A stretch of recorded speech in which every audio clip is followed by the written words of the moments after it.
अमृतसर पाकिस्तान के लाहौर रावलपिंडी होते मैडम अफगानिस्तान के कंधार तक जाता है ना, वो भी बिहार में मैडम। चलिए लिखने पढ़ने का तो शौक होगा ना मैडम, कविता लिखती है।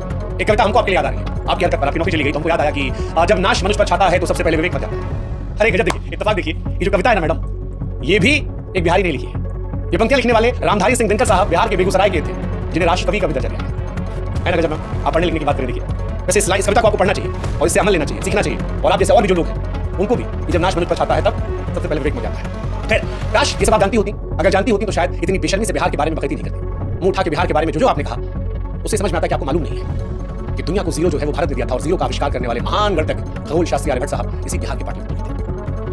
भारत में मैडम लोग क्रिकेट बहुत देखते हैं, जबरदस्त क्रिकेट देखते हैं। अंतर्राष्ट्रीय खेलों की दुनिया में बिहार का बोलबाला भी है। MS धोनी 3 ICC ट्रॉफी दिलाई, वो भी इसी बिहार में पैदा हुआ था। हाँ, आप कह सकते हैं कि झारखंड, लेकिन तब पैदा हुआ तो बिहार ही था, बिहार से झारखंड था। इसीलिए कुछ कहने से पहले सोच लेना चाहिए। नेता हमने बता दिया, क्रिकेट हमने बता दिया, बॉलीवुड में पिक्चर देखती होंगी ना, बॉलीवुड में बिहार का सिक्का है। शत्रुघ्न सिन्हा के दौर से लेकर पंकज त्रिपाठी तक सब बिहारियों का चलता है। पंकज त्रिपाठी की पिक्चर देखोगे ना मैडम, बिहार से है। चलिए मनोज वाजपेयी तो जानती होंगी ना, वो भी इसी बिहार से है। संजय मिश्रा, बहुत सारे एक्टर, कितनों का नाम आपको बताएंगे, क्या क्या बताएं, कितना आपको बताएं कि बिहार की धरती जो है वो ज्ञान, वीरता, राजनीति, साहित्य, संस्कृति और उद्योग का संगम है। ये कुछ चंद लोग को देखकर तुरंत जज कर लिया जो मैडम आपने, और उसके बाद जो कुछ कह दिया उससे पहले आपको सोचना चाहिए था कि जिस बिहार और जिस बिहारियों का आप अपमान कर रही हैं उसी बिहार में आपको नौकरी दी गई थी। नौकरी पेट पालती मैडम, आपका जीवन चलता, आपके परिवार के लोगों का जीवन अच्छे तरीके से चलता। आपको सोचना चाहिए था कि जिन लोगों को आप कोस रही हैं उनका इस देश की अर्थव्यवस्था में बहुत बड़ा योगदान था। अगर बिहार का आदमी मुंबई, दिल्ली जैसे शहरों से पलायन कर जाए तो दिल्ली मुंबई थम जाएगी।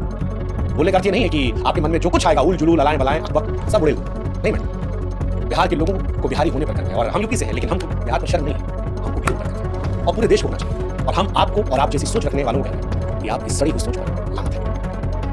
ये वीडियो उन तमाम लोगों के लिए है जो बिहार को लेकर पूर्वाग्रह से ग्रसित है, और इसीलिए हम कह रहे हैं कि बिहार को फिर से देखिए, हो सके तो फिर से जानिए, बिहार के बारे में पढ़िए, समझिए, जानिए और उसके बाद बताइए कि क्या है बिहार। बिहारी समाज को हमारा नमस्कार। उम्मीद है अब जब कोई आप गए बिहारी या आपको किसी पूर्वाग्रह से ग्रसित होकर चढ़ाने की कोशिश करेगा, कि वीडियो का लिंक उठाकर उसके ऊपर कहिएगा बिहारी होने पर शर्म नहीं है, पूरे देश में आपको 140 जय हिंद, जय भारत, जय बिहार।